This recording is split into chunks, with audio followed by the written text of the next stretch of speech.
everybody, I'm Tom Vasel, and welcome to our continual coverage of the best of 2019, which is good because this is one of the last days I'm doing it in 2019. The next one, I guess, is Monday, and then after that, we move into 2020. So I got, I think, 4 more of these lists to do. Today we're doing top 10 kids games for kids. And people always ask me, like, I'm always asked to do very specific lists, like, can you give me games for 6 or 7 years old? But your 6 and 7 year old may be very different than mine. And that's why ages are a little trickier to do. But there are some great games that came out this year for kids, so we're going to get into that in a second. Once again, though, I just want to say thank you guys for watching us live. And, well, I guess we'll start out with number 10. Number 10. Number 10 sounds like a kid's game. Bugs on Rugs. Dr. Seuss wrote this. No, he didn't, but it does sound like a Dr. Seuss written game.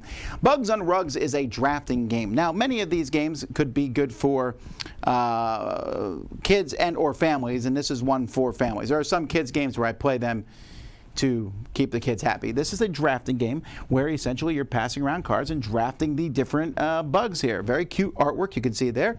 And each of the bugs will score differently. So maybe, for example, the ant here. Whoever has if you have the most ants, they're worth 5 points each. And if you have the second most, they're 3 points. And if you're the third most or less, you get 1 point each.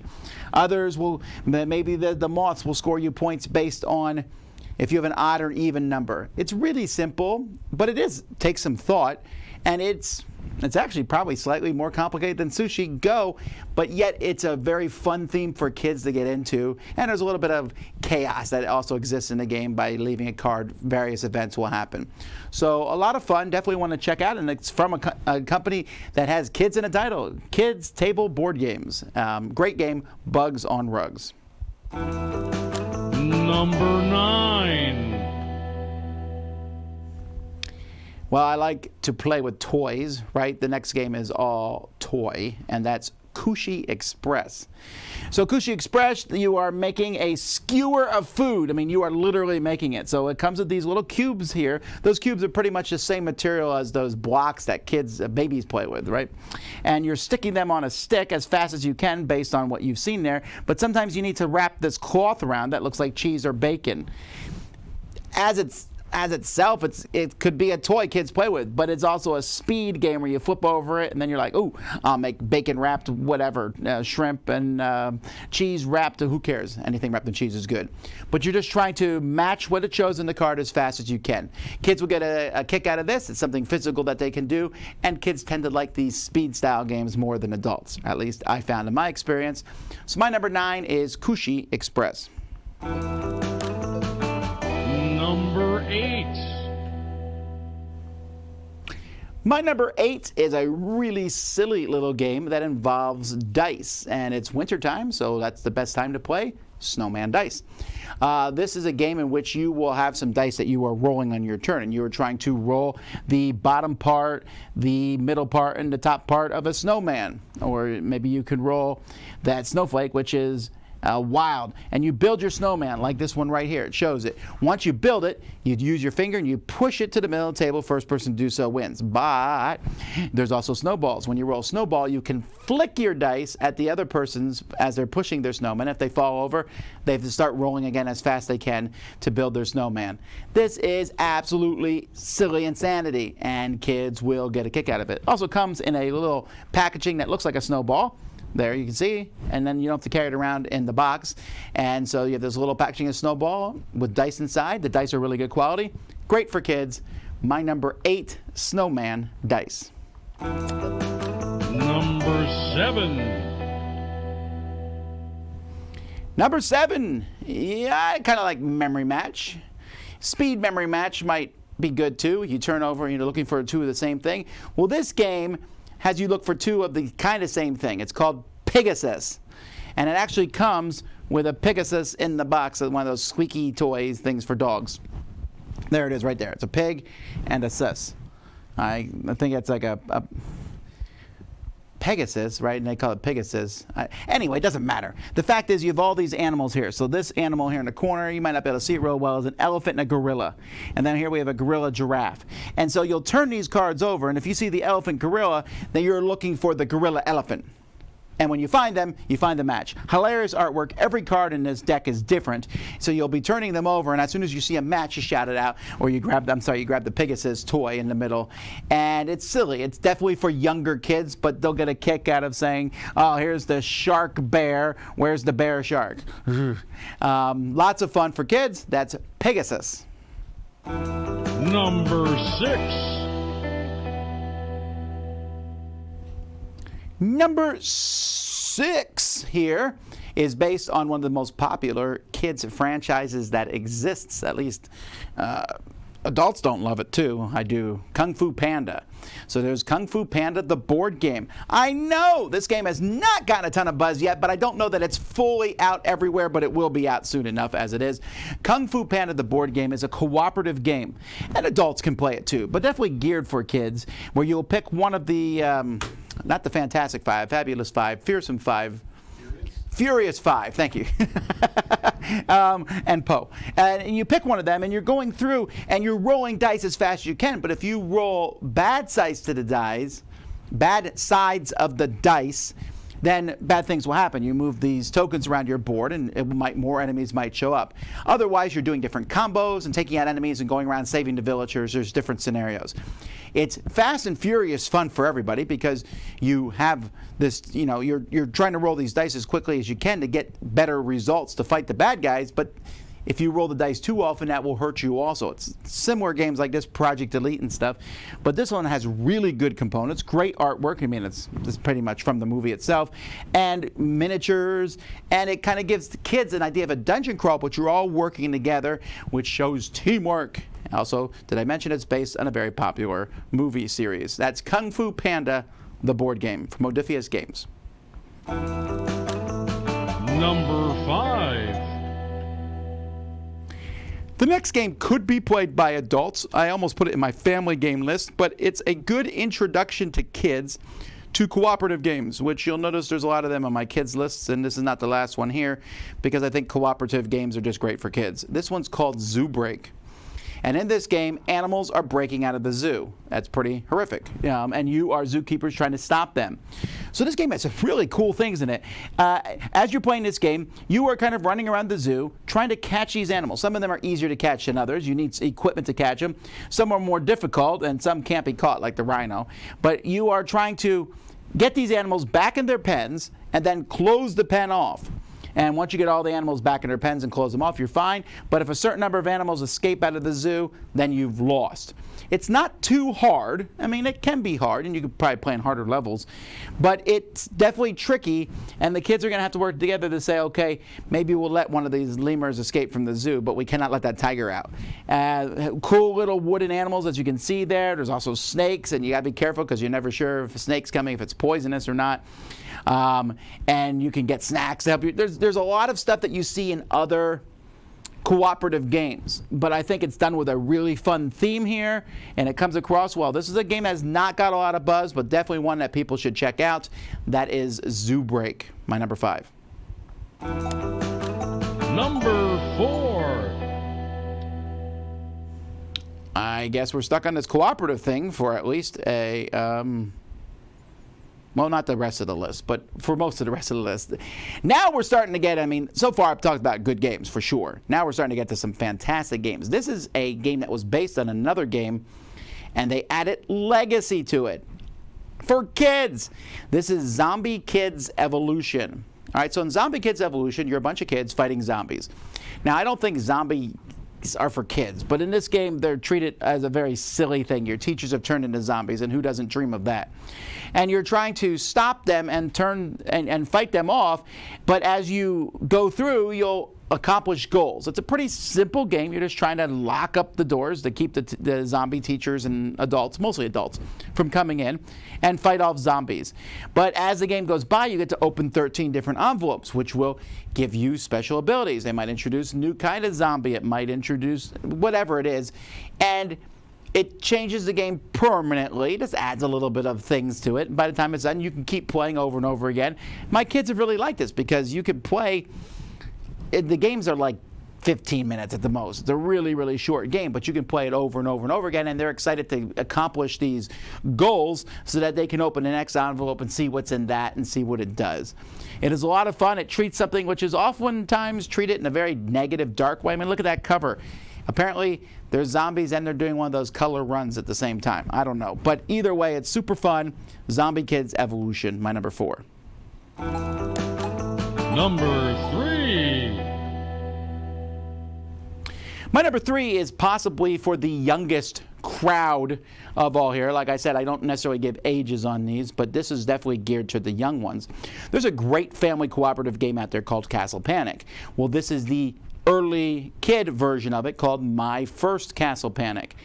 I am super pleased with this. I played this with my 5-year-old son, and in this game you are moving, these monsters are coming down this path towards you, and you will use heroes that need to match the color and shape of the spot that the monsters are on. Now, this does not have majorly huge decisions that you'll make in this game. You can slightly upgrade the difficulty, but it's mostly for young kids knowing when to play a card to kill a monster, and there's some things that they'll learn, like maybe we should go after the monster that's closest to the castle. We don't want the monsters to get in the castle. And there's no gore or guts in it. You're just catching these monsters and shooing them on their way. But it does a really good job at it. I'd much rather play this with my son than, say, Candyland, because there are choices to make in this game, and while they might be really obvious and stuff, it is a lot of fun. And I'm so glad games like this exist. I'm really happy to put this one on my list.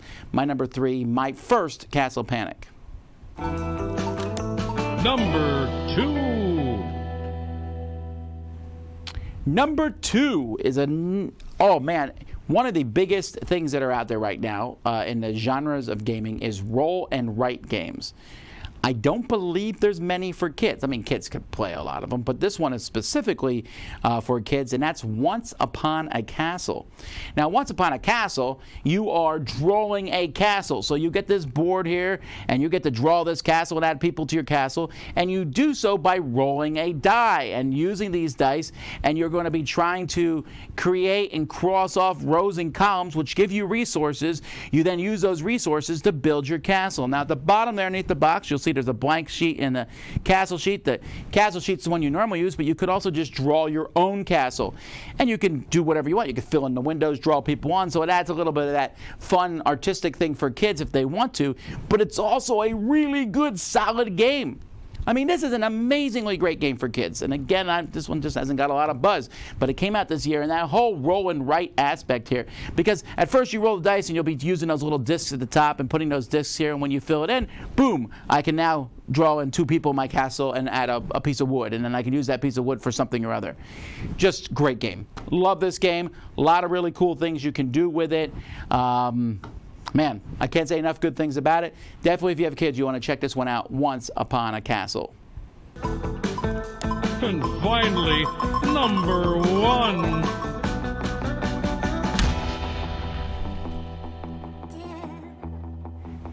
Before I get to my number 1, which I think is pretty obvious, if you have games that you wonder why I didn't put on my list, mention them below, but I'll tell you right now, the answer is probably going to be because I consider that a family game as opposed to a kids game. But my number 1, which was also in my top 10 experiences of the year that I play with my kids, is the game-ish of sorts, Crusoe Crew. Now, Crusoe Crew, this is the outside, this is a box, right? And inside this box are 4 books that show these 4 different characters. They are graphic novels. You will give one to each person, and you can play with less than 4. It works with less than 4, but you give one to each person, and you will go through this book. So there's a map here, and I'm not showing you the books, I'm just showing you the map. You'll be traveling around this map to different things. You'll see numbers there. It's like here's number 21. So everyone in it and will turn their book to the panel 21, and you'll look at the picture. It will tell you what you're doing. You're traveling around, and then you might see, say, for example, a rabbit running off. You can follow that rabbit, then go to page 88, or maybe I'll go down this path, go to page 66. So it's like a choose-your-own-adventure book, but it's graphic novel. But what makes this game amazing is that some characters will have things on their page because of who they are. Maybe I'm the tall kid. So we get to a wall and I can see a number behind the wall. Everyone else can't see that. Maybe I'm the kid who's really strong. So when I see a gate that no one can get through, I see a number there that lets me bash through that gate so everyone else can get to it. It is fantastic, and you can play it multiple times because you're not going to get to all these islands in one game setting, and there's even a way to keep track and score the game. This has great artwork inside it. It is a lot of fun, and it's most of these graphic novel type games are fun, but they're usually solitaire. This one here is for multiple players, and in fact on Kickstarter, I don't know if it's over yet or not, there is Sherlock Holmes and the Baker Street Irregulars, which is kind of a sequel, the Sherlock Holmes version of this, and I cannot recommend highly enough how much I recommend this. So those are my top 10 games for kids. What did I not put on here that you think I should have put on there? I already also mentioned Horrified. Horrified is a great game, but I definitely put that. I played that with my kids, and it was fun. But that's more of a family game than I would say a straight kids game. Of course, I'm being kind of ambiguous with these definitions because, yeah, that's life. You can't ever get too strict on this stuff. Slide Quest, yeah, it's a good one. You know what? I put Slide Quest on my innovative list that went up the other day. So, yeah, it's definitely a kids game. It could work for sure. Let's see here. Did this year do better for board games for kids? Maybe. There's some great ones, but oh man, I remember last year was like one of the best years ever. So, but I'll tell you what, right now, if you say you can't find good games for kids, you're not trying. There's so many good games out there for kids.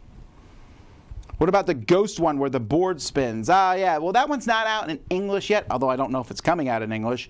It's I think Through the Wall is the English translation of it. It's a neat game, and I wouldn't be surprised if they release an English version of it next year after it wins the Kinderspiel award. Maybe it won't, but it might.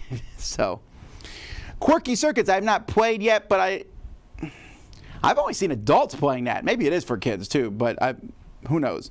Draft the Stars, fun little game, but not one that I would say is a kid's game. Anyone can play that. That would fit into family games or small games lists.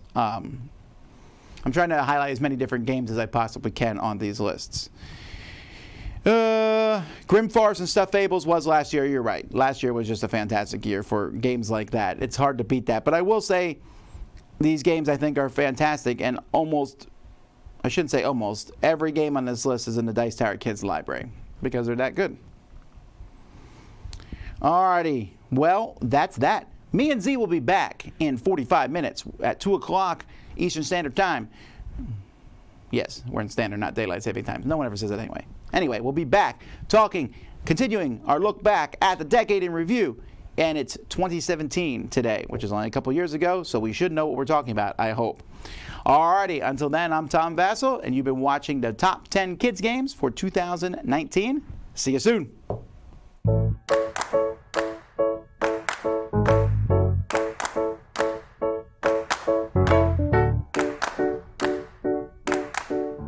Thanks so much for watching another Dice Tower video. If you enjoy our videos, subscribe to the channel for more fun, comprehensive board game coverage. Also, consider joining us at one of our events. Come to Dice Tower Retreat, a small, intimate gathering where gaming is king. Join us for Dice Tower Cruise, the largest board game cruise. Attend Dice Tower West in Las Vegas for gaming fun on the West Coast, or Dice Tower East in Orlando in sunny Florida. Dice Tower Conventions, the friendliest gaming conventions on Earth. I'm Eric Summerer, and you've been watching The Dice Tower.